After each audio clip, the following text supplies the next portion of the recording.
The broadcast is now starting. All attendees are in listen-only mode. Hello, everyone. Thank you so much for joining us here at CPA Academy. Very excited for Janelle to present today, organizing your workflow. Of course, this was brought to us by Jawan over at the Ladies CPA. Thank you so much, Jawan. I'll be handing it over in just one moment. Before I do, we're going to do a few housekeeping items. Make sure everything's working for you, the audience. Make sure audio is coming through, that you can see the slides, see the presenter, let you know about your handouts, and of course, we'll let you know about your CPE. So let's get started. If you wouldn't mind drawing your attention over to that GoToWebinar control panel, there's a question pane. People are typing in already. If you hadn't, please say hello. Let us know where you're joining us from. If you have any questions during the session, please post them in that question pane. There'll be lots of Q&A during the session, so please ask away. We'll also be sending the presenters all your questions a little later today, so please ask. All right, so let's see here. We also have some handouts available for this course. We put them in your account, cpaacademy.org. You can also download them right now through that GoToWebinar handouts pane. This is a 1-hour course eligible for 1 CPE. In order to get that credit, you need to do 2 things: attend this full session and answer the polling questions. Those polls are going to be launched periodically. Those questions will pop up on your screen. You just need to select the radio button that best fits your answer, submit, and you're good to go. We'll do our best to get your credit processed a little later today. You should see it in your account by tomorrow. We also be recording the session, so if you miss anything you want to review, we will send you that link a little later today. So let me check in with the audience. Hello, audience. Thank you for joining. Let's see here. Randall in Maryland, Sharon in Washington, Clarissa in South Carolina. We got New Jersey, Florida, Illinois, Omaha, North Carolina. All right, people from all over, and it looks like things are working well. So Jawan, I'm going to hand off to you. Thank you so much for being here today. Our audience is ready, and the floor is yours. Thank you, Nathan. As usual, a wonderful introduction. Hey, y'all, I'm Jawan. I am the founder of the Ladies CPA Network. We are a nonprofit organization founded about 2.5 years ago. Some of our key mission is scholarship, leadership, collaboration, and advocacy. And that's what we do for the ladies who follow us of the Ladies CPA Network. So we do offer scholarships for those who aspire to be CPAs, whether those are monetary scholarships or scholarships in the form of paid for CPA review courses. We do have a partnership with Rogers CPA Review, so they do offer us 3 scholarships that we do give out. So if you have any college students or people who are aspiring to be CPAs, always keep that in mind. You can always find information about us on our website. And again, we started about 2.5 years ago just so that we could increase the diversification of the accounting profession, namely CPAs.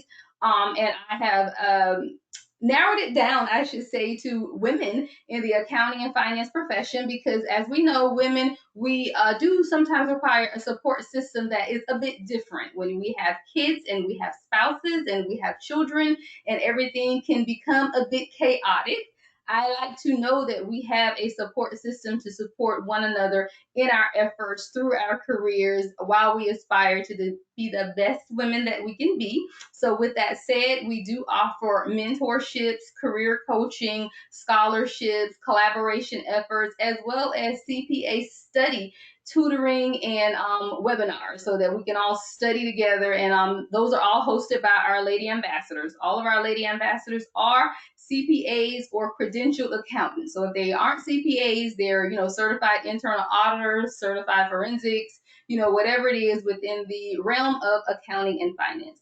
So again, welcome everyone to this webinar. We try to do them weekly based on content for you, by you. And I say that because all of our content is requested. Someone says, hey, I'm a mess over here. I need to figure out how to organize myself.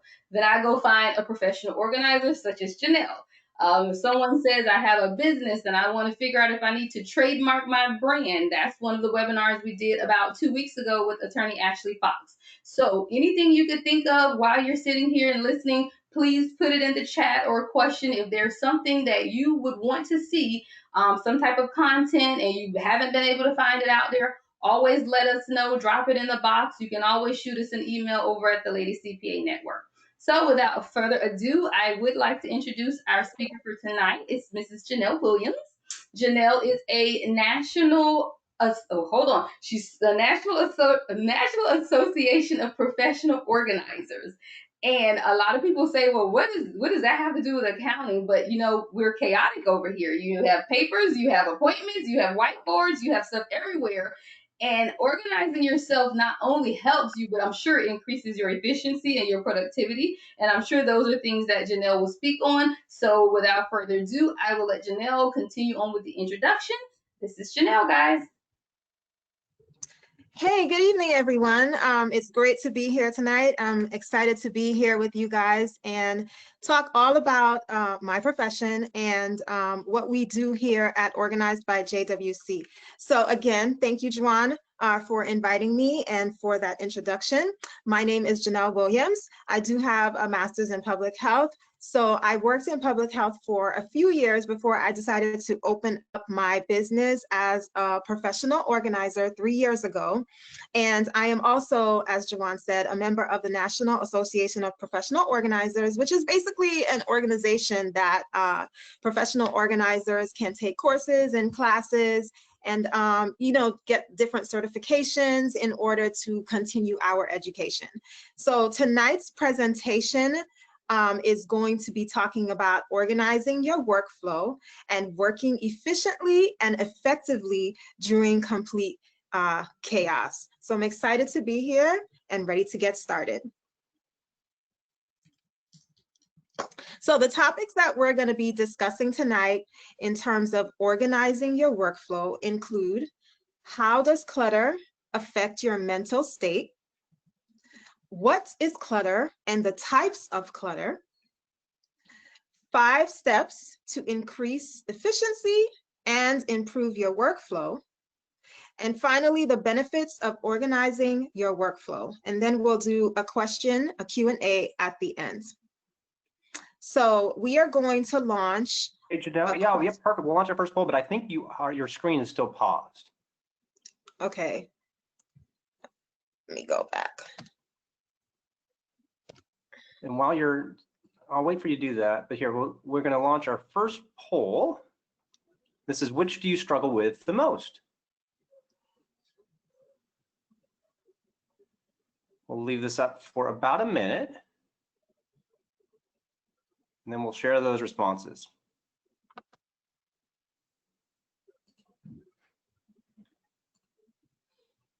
And also, guys, remember during the presentation, if you do have questions, you don't have to wait to the end. Feel free to place them in the chat, the Q&A, and we'll go through them throughout the presentation as well as at the end. All right, we'll give everybody about 20 more seconds. Everybody have a chance to respond.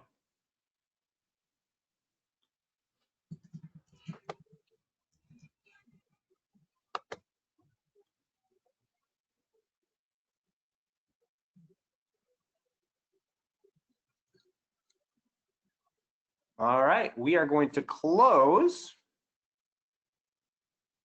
Let me share those results. And I don't know if you can see that, Janelle, but 26% of our audience are saying time management. 38%, biggest vote getters, clutter or distractions. 22% staying focused on tasks. 10% delegating. 5% none of the above. Janelle, I'm going to close, and back to you. Wow. So it seems that a lot of folks have issues with clutter and distractions. So we are going to talk a lot about that tonight. We're also going to touch on some things about time management. And we are also going to touch on some things that will help you to delegate better and really staying focused on tasks. So, clutter really is a big one when we talk about workflow efficiency, being organized. So we're gonna shed some light on that this evening. Okay. I thought my screen was back.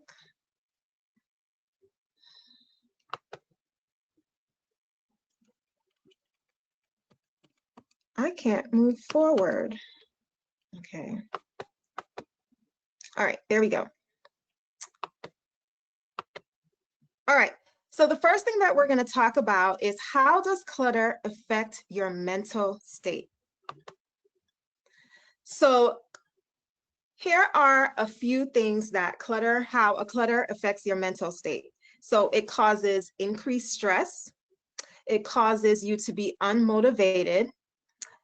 Most people are unable to prioritize because of clutter. and it also causes burnout. So let's talk about this a little bit deeper. So clutter is not only disruptive to productivity, but it leads to increased levels of anxiety and stress. You know, there is actually scientific evidence that suggests that when spaces are cluttered, when our minds are cluttered, that it actually increases a hormone, a stress hormone called cortisol. And because that is released in high amounts because of the clutter, then that negatively affects your concentration. So there really is a correlation between cluttered spaces and interrupting our concentration and really increasing our levels of stress and anxiety. And that is scientifically proven. So the next thing that it does is when your surroundings are constantly in disarray, it can make you feel sluggish and motivated.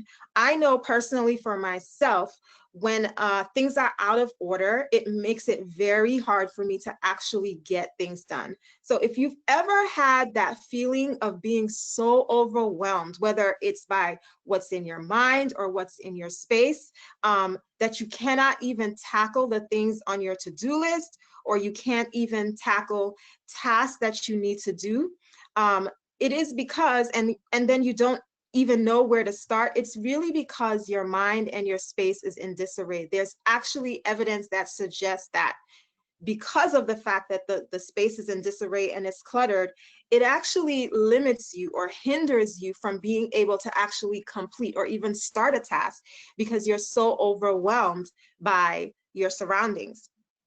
The next thing is you can feel scattered and unable to prioritize your activities. One of the big things about workflow and working efficiently and being able to do the things that we need to do every day is being able to prioritize. And because of clutter and how it affects our mind and how it stresses us out, it really hinders your ability to prioritize and to be able to do those things. The next thing is that clutter also causes overstimulation. So the piles of paper, clothing, toys, or junk, it forces your senses to process stimuli that are just not important. So say you're trying to do a paper or you're trying to work on a project, and right in front of you, there is a pile of clothing on the floor, or right in front of you, there is a pile of papers all over your desk. Because of the fact that that stimulates you and it's kind of distracting you, that actually takes your mind away from what you need to be focusing on. So it's overstimulating you and hindering you from being able to complete tasks. So that is another way that clutter affects our mental state, and it really hinders our efficiency. And then finally, clutter makes resting difficult, which causes fatigue and decreased productivity. So one of the things that we really need to understand, and that I drive home all the time, whether I'm working with clients or, you know, whether I'm doing a speaking engagement or a webinar, is that rest is so important, right?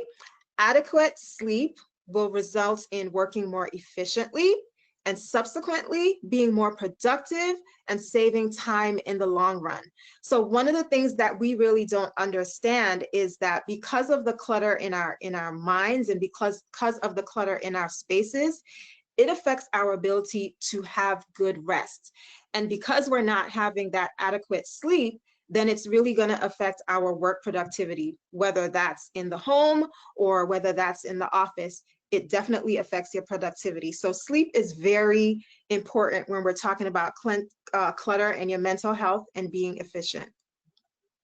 So all of that to say that in order to work more efficiently, we must address our clutter, how it affects our mental state, and its effect on our productivity. So you might be thinking why we're talking about clutter tonight and what does that have to do with workflow and productivity?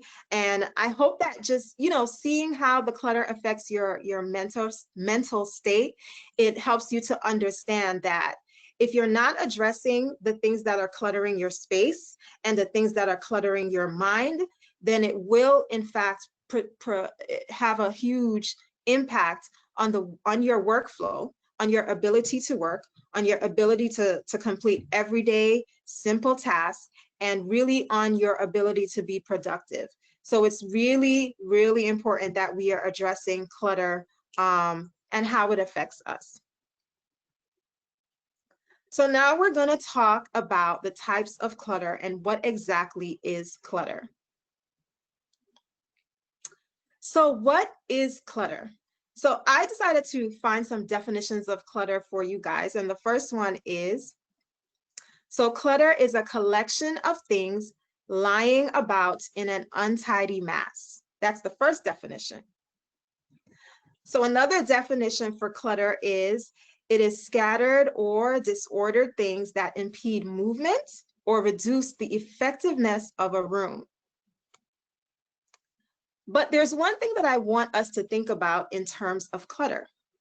When we talk about clutter, we focus more on things rather than, other things that can be clutter.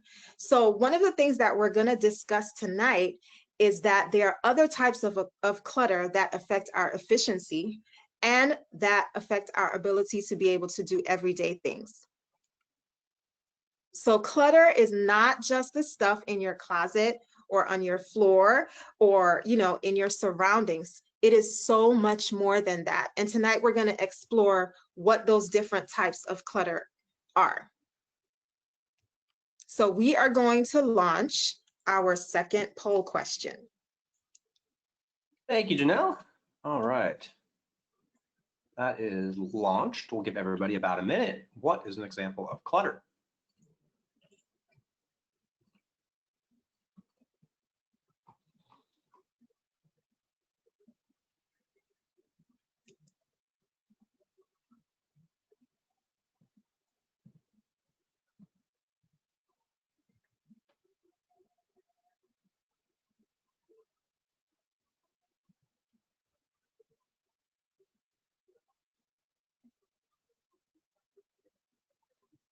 All right, we'll give everybody about 15 more seconds or so.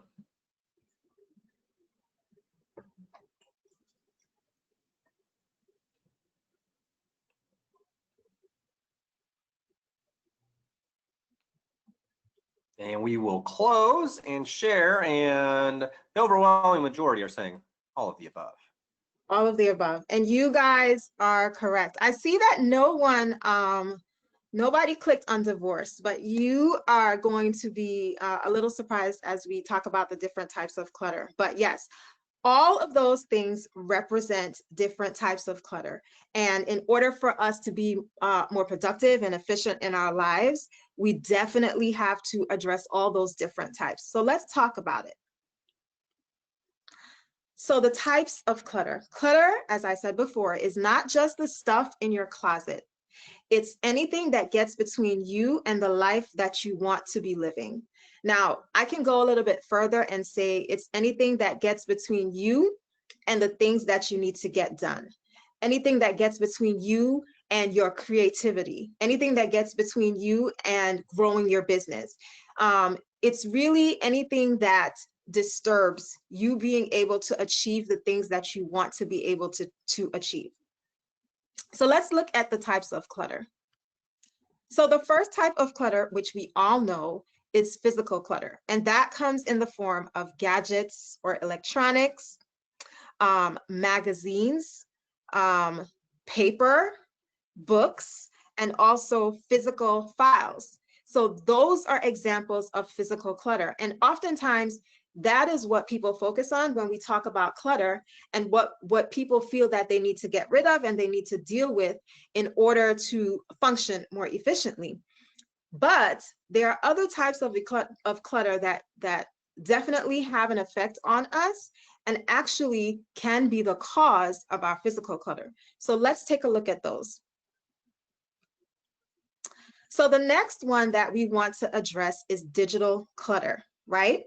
So our digital clutter can include social media. How many of us have several different social medias that we use every day, every single day, day in and day out? Applications that are either on your phone or on your computer. That is a form of digital clutter. Your computer files. Many of us have tons and tons of documents and files and things that we download constantly on our computer. And this really is a form of digital clutter. Your phone notifications. I know when we think about digital clutter, we might not, when we think about clutter, that doesn't come to our mind, but that is another form of digital clutter. Your emails and other distractions. So those are all forms of digital clutter. And like I was saying before, this is one of the biggest things that I believe that affect us in terms of productivity, because they are big time wasters, they are big distractions, and oftentimes this is what causes us to have stress that we don't even realize, and it also leads to physical clutter. So we're going to take a look at another type of clutter. So the next type of clutter we're going to take a look at is emotional clutter. And I know most of us think, what? This is not something that you think about when you're thinking about the types of clutter that affect you and that will have an effect on your workflow. But emotional clutter is also one of the biggest things that I believe it really impedes folks from being able to live the lives that they want to live. I think a lot of times when we are not addressing that emotional clutter, that is really what leads to our physical clutter and really what leads to us not being able to do things that we need to do. So some of the examples of emotional clutter include guilt and regret. They include bad habits, toxic relationships, and also life challenges. So some of the things that life challenges would include is the death of a loved one, the birth of a child, illness, whether severe or just an everyday illness, and also divorce. So that is one of the reasons why I said, you'd be surprised to know that divorce, right, because it's part of that emotional clutter that can take a toll on someone, is really one of the things that can affect your mood. It affects you being stressed. It affects your anxiety, and therefore it's going to affect your ability to be able to function and function efficiently, whether that's in the workplace or whether that's at home.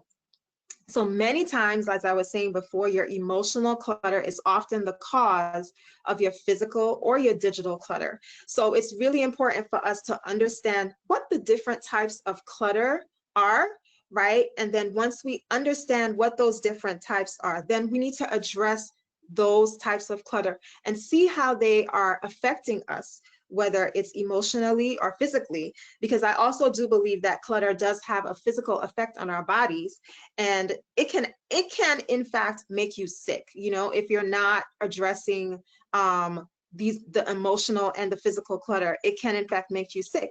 And so it's important to address them to be able to move on and to be productive. So now we're going to talk about the 5 steps to increase efficiency and to improve workflow. So how do we address the clutter, right? So for me, there are 5, for my philosophy, there are 5 essential steps that I follow, right? And I preach to my folks in order for us to address clutter. So these 5 essential steps are to shift your mindset, which I don't think a lot of us think about. The next is really to prioritize. The next one is to start small. Number 4 is to declutter. And then the last one is to organize. When I talk about these 5 essential steps, I think, for most folks, they would eliminate the shifting of the mindset and starting small and go straight to let's declutter and organize. But in order for us to be able to address clutter, mental health, and get to a place where we're productive and doing things efficiently, whether it's at home or whether it's in the workplace and in our businesses, it's really important for us to go through each and every one of these steps to be successful.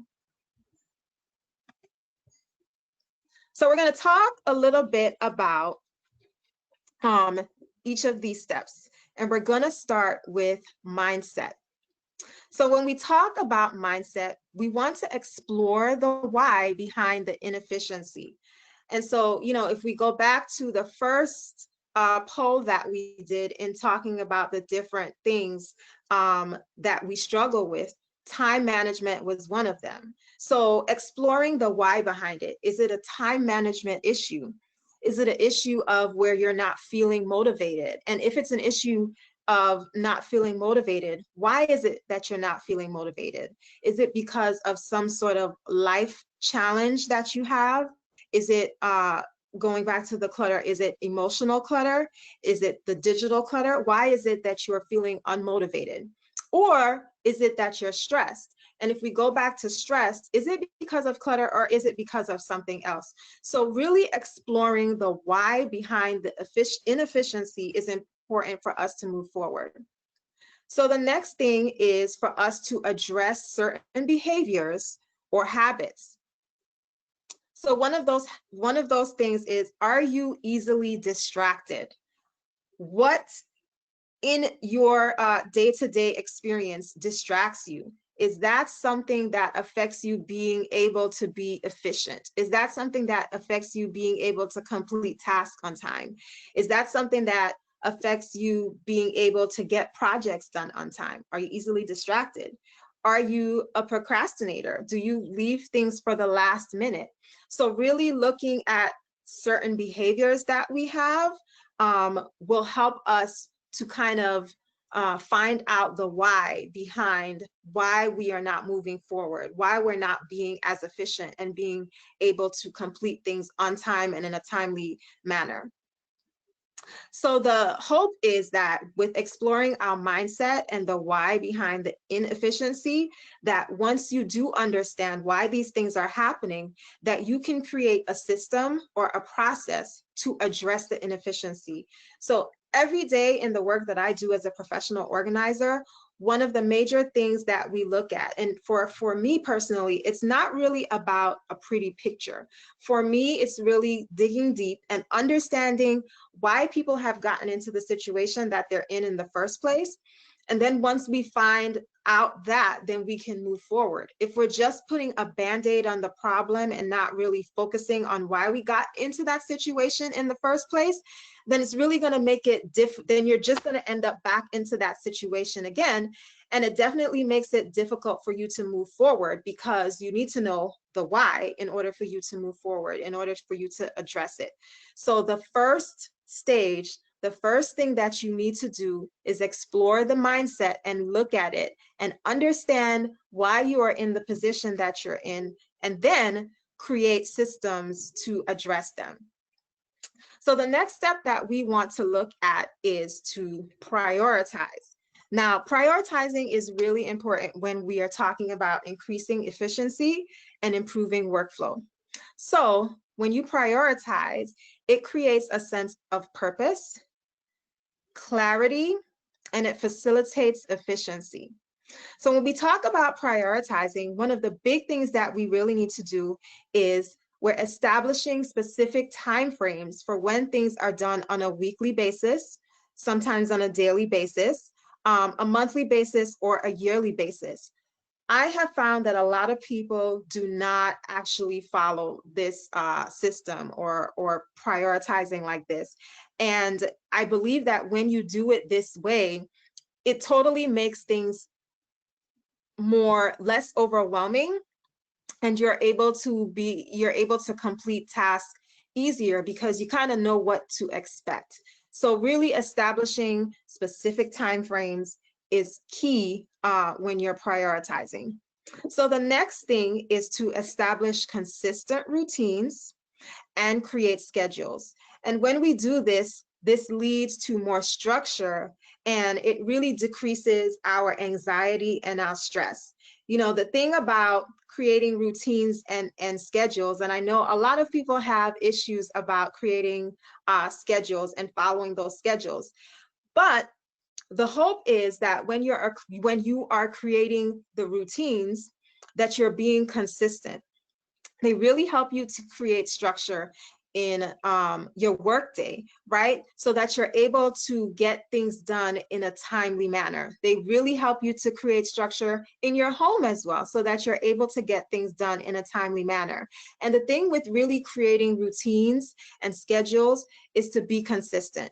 So when we are being consistent with those things, that's the way that we see an increase in what we're able to get done. And therefore that increases our efficiency. So really sticking to those routines and sticking to those schedules and being purposeful in what we're doing and being consistent with it helps to improve our efficiency.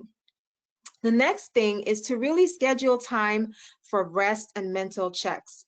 I don't think, folks, like I was saying before, when we were talking about mental health, that we take this very seriously.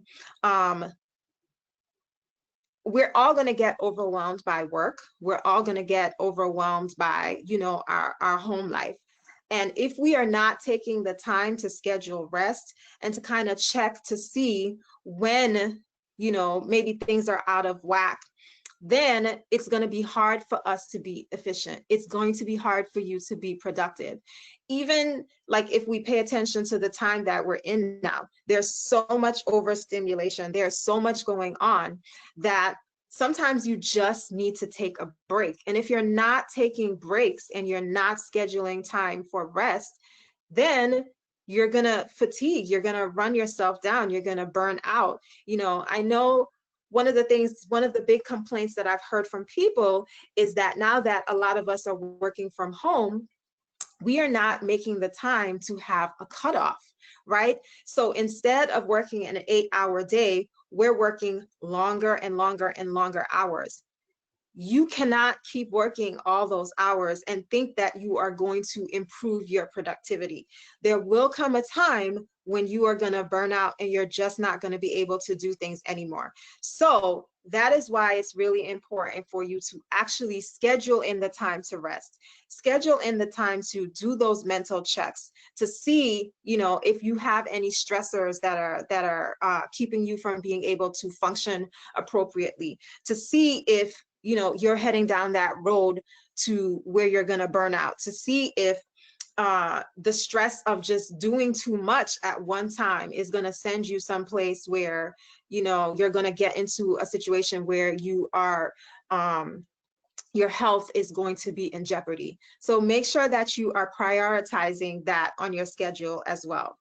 And then the last thing really is to create to-do lists. I know, for some of us, creating to-do lists is a hazard or it's a bother, and we don't like to do it. But honestly, creating a to-do list is very helpful when we're talking about prioritizing. It is important. It is imperative that you create those to-do lists. Otherwise, how will you know exactly what it is that you have to get done? So prioritizing is the second step, and something that really helps us when we're talking about increasing efficiency. So first we want to address our mindset, then we look at prioritizing, and then we're going to move on to the third step. So I love this quote. It says, "It is better to take many small steps in the right direction than to make a great leap forward only to stumble backward." One of the things that I find with folks is that we take on too much at one time. So the next step really is to start small. When we talk about efficiency and productivity, it's so important to start small. If we go back to prioritizing, where we talked about making our to-do list, when we're creating those to-do lists, we don't want to create lists that are 10 to 20, 50 items long, because ultimately, when you're doing that, what you're really doing is you're overwhelming yourself, right? So ideally, what I suggest to folks is to start with 3 to 5 small tasks. Those 3 to 5 small tasks that you assign yourself either weekly or either daily, starting that small will help you not to get overwhelmed, right? And so once you are able to complete those 3 to 5 small steps, it actually triggers something in your mind. There's actually scientific evidence that it triggers something in your mind where you're like, great. It helps you to be motivated, right? It gives you the ammunition that you need to actually take on bigger projects. But you have to start small first and not get into a situation where you're overwhelming yourself. So once you've refined completing those 3 to 5 tasks and understand the process behind creating that to-do list and completing those tasks, then you can move on to maybe taking on bigger tasks, right? And then lastly, what I want folks to remember when we're talking about starting small is that taking on too much at one time will lead to increased stress levels and anxiety. So if we go back to what we were talking about in the beginning and what hinders our productivity and what hinders our workflow and being able to get things done, it's too much. When you are overwhelmed and you're taking on too much at one time, it is definitely going to increase your stress levels and your anxiety. And that is what is going to set you back, right? And keep you from being more efficient, whether we're talking about being efficient at work or at home. And especially now that most of us are working from home, really not taking on too much is really important to being more efficient. So the next step that we're going to talk about is to declutter. So when folks think about decluttering, as we were talking about when we talked about clutter in the first place, we think of the physical decluttering. So we're going to physically go in and take things out of your space, take things out of your home, clear off your desk, things like that. But decluttering is so much more than that. The whole premise and idea behind decluttering is really to eliminate anything that does not work efficiently or that will clutter your mind. So we don't want to necessarily focus on just removing things from a specific space, because of the fact that we understand that clutter is much more than just physical clutter. We have digital clutter and we also have emotional clutter. We want to think about it from a holistic point of view, where it's not only going in and physically removing stuff, but maybe it's going in and doing work on ourselves as well, mentally and physically. So the next thing that we want to talk about in terms of decluttering is to limit your distractions throughout the day. One of the things that I suggest to folks, and distractions can come in the form of many different things.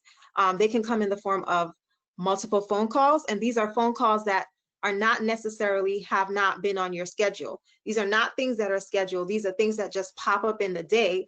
And because you're taking these phone calls, you are getting distracted from the things that you need to do. So limiting the multiple phone calls that were not on your schedule, or even answering emails, can be a form of distraction. One of the things that I like to suggest to people is, when you're creating a schedule or you're prioritizing, make sure that you are blocking out certain times in the day to take care of those things. So say, for instance, when you come into work on a Monday morning, how about you schedule from 9 to 10, or if you don't want to do 9 to 10, from 1 to 2, or towards the end of the day. Schedule that time to make sure that you're answering emails or returning phone calls from the previous day, so that you're not getting distracted from the tasks that you have to do. It's just schedule them for specific times, right? So that you can focus and you can get to those things later. They're not necessarily things that are important. They were not necessarily on your schedule.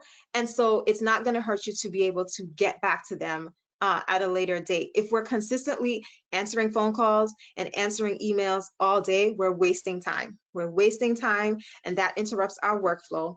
And that's why it's important when we're talking about declutter to limit those distractions. So the next thing is to do a brain dump. Now, I learned this from a coach, and I think it's one of the best things ever. So when we're talking about doing a brain dump, it doesn't have to be something that's extremely extravagant. A brain dump can be simply taking a piece of paper and a pen and just writing down everything that you're thinking about, getting everything out of your brain. So, and having it right there on that paper so that you can focus on the task at hand. And then you can take that paper, put it to the side because you've emptied out your brain of the things that, you know, are distracting you, or the things that are taking up all this space.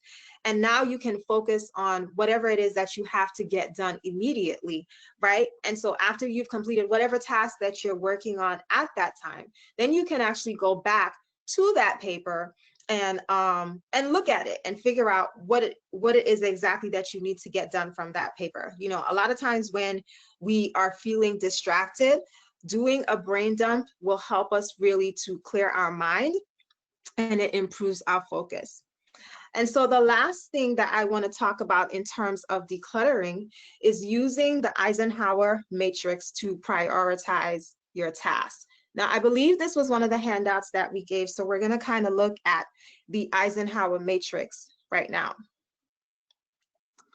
So with the Eisenhower matrix, it really helps you to prioritize and to declutter your to-do list or task in order of importance, right? So this matrix is really broken up into 4 sections. And in each of those 4 sections, you're going to be putting your task in order of importance. So the first section is the do first section. These are tasks that are urgent and important, and they need your immediate attention. So if you have a report that is due by 5 o'clock that day, that is something that would go in your do first category, because you have to take care of that right away. So the next category is to schedule. These are tasks that are less urgent, but they are still important. So you might not have something due that's the next day. You may have a bill that you need to pay at a certain time. You may have a meeting that you need to schedule for a later date.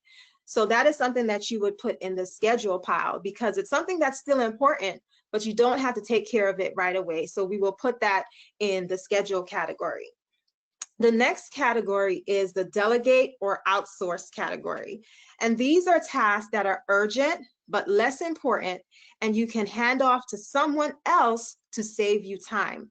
I really think delegating, and we're going to talk about that in a little bit, is important when we're talking about prioritizing and improving workflow and getting things done more efficiently. And then the last category is don't do. So these are things that are neither urgent nor important, and you can hold off on these tasks. So no, these are things that maybe you know that you have to do and they're coming down the pipeline, maybe on a monthly basis or a yearly basis, and you really don't have to pay attention to it right now, but you just need to write it down somewhere so that you can remember that you have to do it. Those are things that would really go into that don't do pile. All right, so we're going to take a break and do poll question number 3 now. Thank you, Janelle. And this is actually multiple select. You can do multiple options if you want. So we're launching that. Which of the following have you used for task management? We'll leave this up for about a minute. You know, Janelle, while they're taking the poll, I have to say the digital clutter, I think that gets me and maybe a lot of people, because you feel like it, especially in the accounting profession, you know, I have clients that email, clients that text, and then voicemails, and you feel like you have to check it immediately. So like sometimes I just want to take my phone and not even have it in my office just so that I'm not distracted by it, because it's like if it goes off, you just feel like you need to check it. And then you're on Facebook trying to see what's going on with other people today. And it's all of these distractions, and it's so hard. Especially the email thing for me, because we have clients that email and, you know, we're going through audits and supporting clients through audits while performing audits and all of this stuff. And you feel like everything is urgent. So you feel like you just want to stop and respond immediately.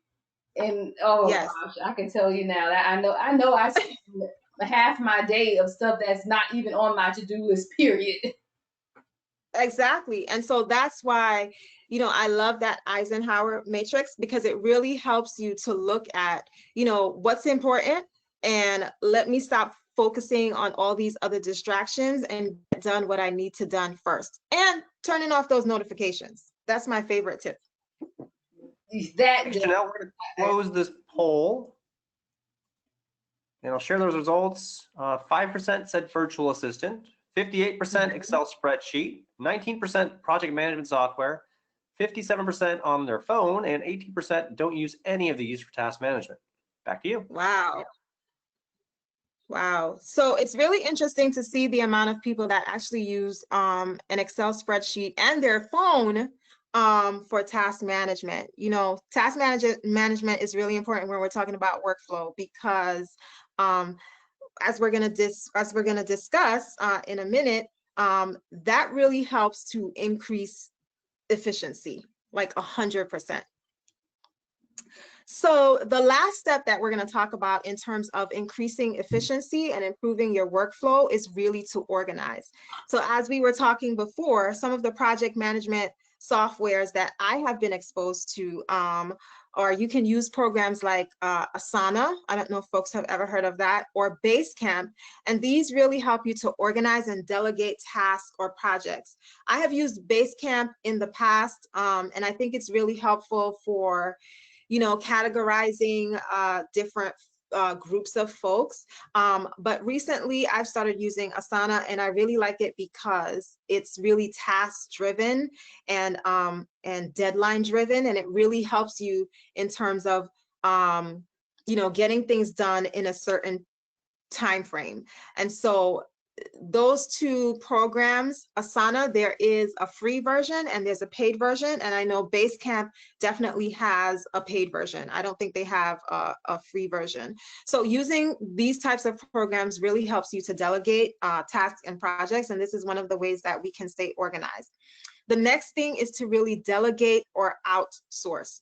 One of my favorite things to teach people to do is to outsource. If you're working 60, 70 hours a week and you're not able to get things done in your home, or you're not able to get different things done, then the beauty is that there are so many services available that you can outsource things and not overwhelm and stress yourself out, so that you can continue to be productive.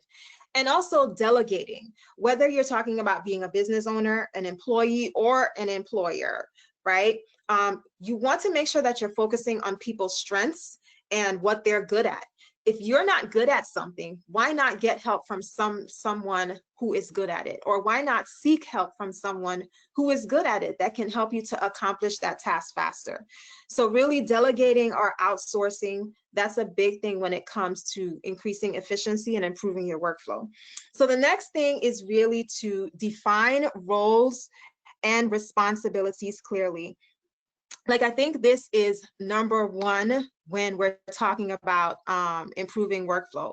When everyone knows exactly what they're supposed to be doing and exactly what they're supposed to be responsible for, I think it makes a world of difference in us getting tasks done and in us getting projects done. I also use a work plan that I've created in Excel spreadsheet, and it really outlines what we have to get done on a monthly, yearly basis. Who's going to be responsible for the different things that need to get done? What are the tasks for each of those things that need to get done? And what are our due dates? And then within those spreadsheets, we can make updates as to what we've gotten done and what still needs to get done. So using a work plan and really defining roles and responsibilities is important when we're talking about improving workflow. The next one is to create templates or guides. For me, a guide is something that talks about our standard operating procedures. You know, if someone left a job, or if you needed to explain to someone what a role or responsibility is, it is a great thing to have a guide that has your standard operating procedures for what that role is, for what that responsibility is, so that there can be continuity of operation, so that there's no I guess lag time within that workflow, because you have that guide that's there to tell you what to do, right?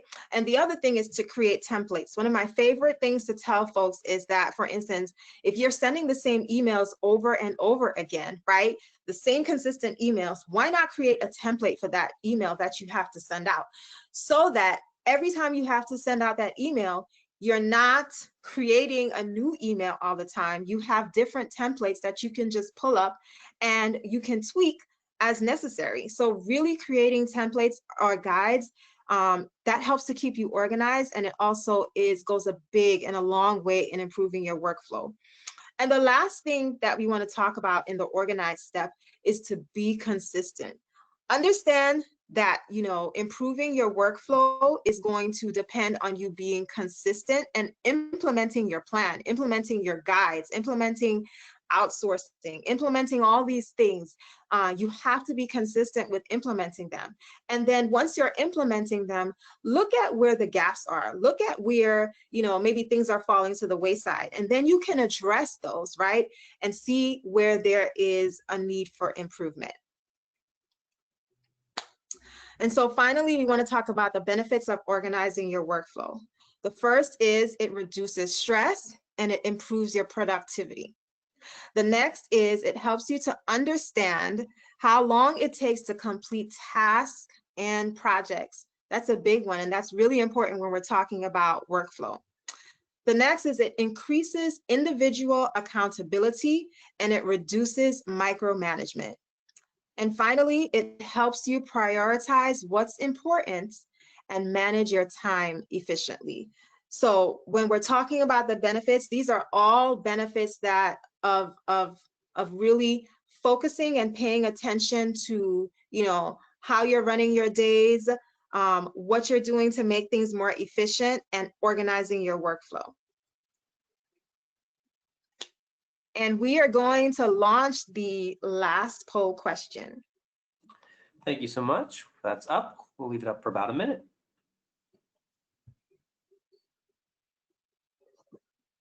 While that poll question is up, Julie posted a question that kind of hit home with me. She says, it's hard to delegate when you're a firm of one, but I can say, Julie, even though my firm is larger now, even when I first started and it was just myself, I used a virtual admin only because it's definitely less expensive, and you still need someone that can kind of keep you organized, even if you're firm of one. So they can't necessarily do the work for you, but at least they can kind of keep you on point, on track, and get you organized. And there are some maybe phone calls, that a virtual admin can return, or emails that can be sent. And there are some things that you could delegate administratively that, that admin may not be able to help you per se with the work itself, but getting some of that other stuff off of your plate. What do you think, Janelle?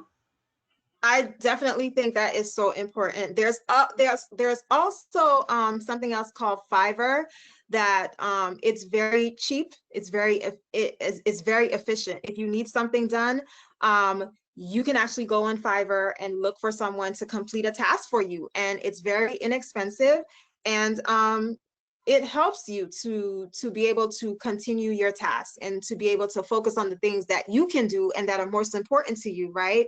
And definitely using a virtual assistant. I have a virtual assistant as well, and I have seen that it has helped me remarkably.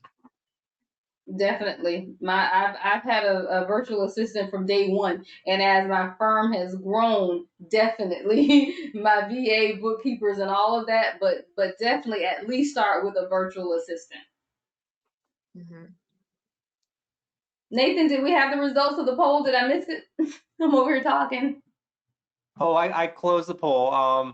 53% majority audience are saying practical steps to improve efficiency. Yeah. That's awesome. That's awesome. So we're going to go through some of the questions that we have. And this one I kept at the top because Randall, he's an auditor. He does audits. So he says, my firm performs many audits and therefore documentation is required. Otherwise, it is assumed that one has not performed an audit procedure, and thus clutter work paper documentation is necessary. Do you have suggestions for how to decrease the amount of clutter work paper documentation for an audit engagement? So is this like physical paper that you're keeping, or is it or is it digital? That's the first thing that I would ask. It could be both, because I do audits as well. And you will have clients that just drop a load of documents off. And then it could also be digital. And one of the suggestions I was going to actually make to him is now, because we're in the COVID-19 world and my audits now are all virtual, I file everything digital and just keep all the papers Yes. digitally. So that would be my biggest suggestion. And I know it can be a hassle. I definitely know that it can be a hassle, but I suggest to everyone that you go digital. And when you go digital, just make sure that you are also creating folders, because one of the other things is that sometimes we just have things all over our computer screen, and that can be a mess as well. So just make sure that you are creating different folders, and then putting those into categories, I feel is really important. But if you can go digital to decrease the amount of physical paper that you have, that's my number one tip, is to go digital. Okay. And Priscilla says, and I think she's talking about virtual admin. By that, do you mean an actual person, or do you mean something like a bot? Now, for me, it's an actual person. But I say that because, again, virtual admin, your virtual admin can be overseas. So a lot of people think, well, I'm a small firm, I can't afford a virtual admin. My admin happens to be my sister, because I trust her and we are dealing with, private information. So my admin is my sister, but virtual admins, that's what they do. And like I said, going overseas, what have you found? I use Upwork. What do you use, Janelle? What was that? So I use a virtual assistant, and my virtual assistant is also overseas. I do not use a bot. I don't think that those would be helpful. I think you actually need an actual person to be able to assist you with things. But what I was suggesting before is there's this website called Fiverr.com that you can go onto, and just depending on what you need, if it's, you can find VAs on there, you can find people to do PowerPoints for you, Word documents for you, create flyers for you, different things like that. You can even find bookkeepers on there. So it's a vast number of people that you can find that will help you out in order to increase the productivity for your business. Now, we had a question from Makita about her brain dump. She says, "I'm scared if I do a brain dump, it will be 2 pages long. Will it be helpful to do a personal brain dump and a professional brain dump?"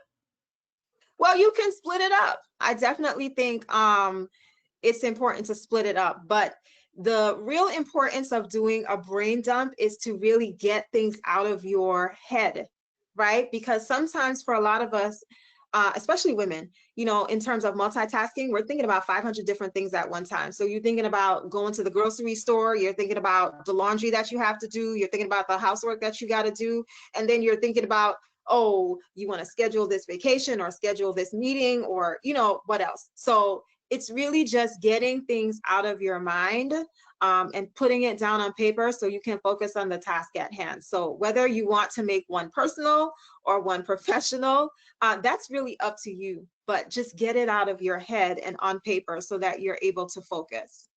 Now, this Cherie says, and I 1000% agree with this, because again, the accounting profession is one that you have a lot of information, a lot going on. Tax season will kill the average person. So Cherie says, "I think I need to do a brain dump before I go to sleep. Go to Yes. sleep thinking about what I need to do the next day." And so, Yes. yeah. I agree. And that's a great time to do it as well, because then you're able to get better rest, right? And then hopefully you can, you'll feel less fatigued in the morning when you get up. And from that brain dump, maybe you can take some things out to create your to-do list for that day. So I think that's a great idea to do it before bedtime. Yeah, and some nights, and I'm sure all of you out there agree with me, you literally go to sleep and you dream about numbers, like calculators and papers, and it's literally because the day is so consumed with what we do, you literally go to sleep and dream about it. Now fiber, Joy is saying, is that fiber, Fiber, fiber? It's Fiverr, I believe. Oh, I've seen that one. Okay, I thought you were saying that too. Yeah, I've seen that. So it is. I think it is Fiverr. Mhm. I've seen that online. Okay. And yes, people are agreeing with me here.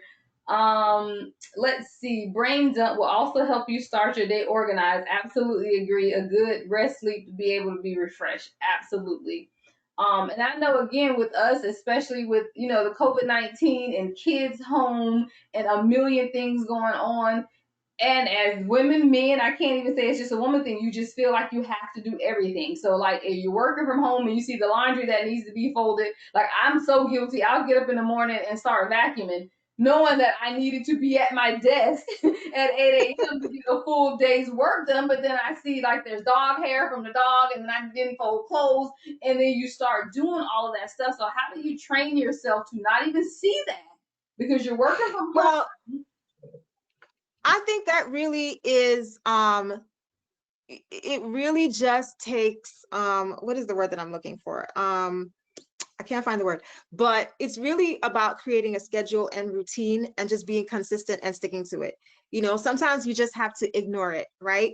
Sometimes you just have to ignore it because you understand that there are things that are more important right now. And then time block.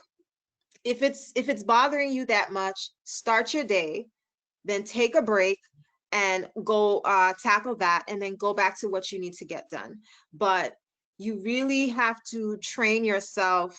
And I know it's difficult because especially when you're starting out, right? And you're not necessarily the most organized person. Like for me, it's very important that I train myself when I know that I have something to do. I'm going to lessen my distractions no matter what they are. So that pile of laundry is going to stay right there. And that's why I think it's so important to make to-do lists, right? And that Eisenhower matrix is really important as well. And time blocking. I didn't talk about time blocking a lot, but time blocking is also one of the things I think is important because you can schedule time in your day because you're working from home to tackle the thing that's irritating you, but just make sure that you're getting to the things that are priorities first. Gotcha. So Janelle, make sure you let everyone know. So if you need Janelle's assistance in getting your life organized, make sure you reach out to her, Janelle. Let everyone know how they can reach you. So you can reach me on my website, JanelleWilliamsConsulting.com. Also on Instagram at Organized by JWC, or you can find me on Facebook at Janelle Williams Professional Organizer. So guys, this has been an absolutely awesome webinar. I needed this myself because I told you, I had a lady the other day drop off. She literally drove 4 hours because she's doing an audit and dropped off all this paperwork to me. And I'm sitting here now with all of this stuff that I need to send back to her because I don't have anywhere to put this stuff. So I absolutely agree with everyone. It is very difficult in our profession to declutter, but it's well needed. It definitely is. Even if you wake up in the morning and just wipe your desk down, clean your workspace, make sure everything is nice and open so that your mind can be open and you're not having all this clutter around you. Even if it's just your office space, your front room could be a complete disaster, but at least your office is well organized so that you can start your day in a healthy manner. Hey, that's baby steps, and that's what we're all here for. Thank you guys for attending this webinar. Again, I am Janelle Williams. I'm the founder of the Lady CPA Network. If you want to reach me, I'm on LinkedIn as Janelle Williams. All social media, we are at the Lady CPA. So on Twitter, Instagram, Facebook, and we have a YouTube channel. It is all at the Lady CPA. And this particular webinar, of course, will be in our archive, and it will also be on our YouTube channel. So if you missed it, missed anything, need to recap, or want to maybe share with your colleagues, please have them to go to at the Lady CPA on YouTube, and our previous webinars are also on YouTube. Send me a LinkedIn if you want to connect. If you have an idea for a webinar that you have not seen us do, feel free to send me a message on LinkedIn, send me an email, whatever have you. Again, thank you everyone for attending. We hope that we were able to help you guys organize your workflow. Thank you so much. And we do have upcoming webinars for our tax people. We have how to grow your virtual tax business coming up. And we also have a webinar on marketing your firm using social media to market and gain new clients. So we have those both coming up in the month of September. Always tune in to CPA Academy to see what the Lady CPA has coming up next. And again, thank you everyone for attending, and we will see you soon. Thank you guys. Right. Thank you, Juwan, and thank you so much, Janelle. Another great session. Excellent presentation. Thank you. Thank you very much. Really enjoyed the presentation. Great presentation. Very helpful. Thank you. Lots of great comments coming in from our audience. Audience, thank you for attending. We'll do our best to get your CPE process a little later today. Like I mentioned, we did record this session, and we'll send you that link a little later today. Thanks so much, everyone. Hope to see you all at future webinars.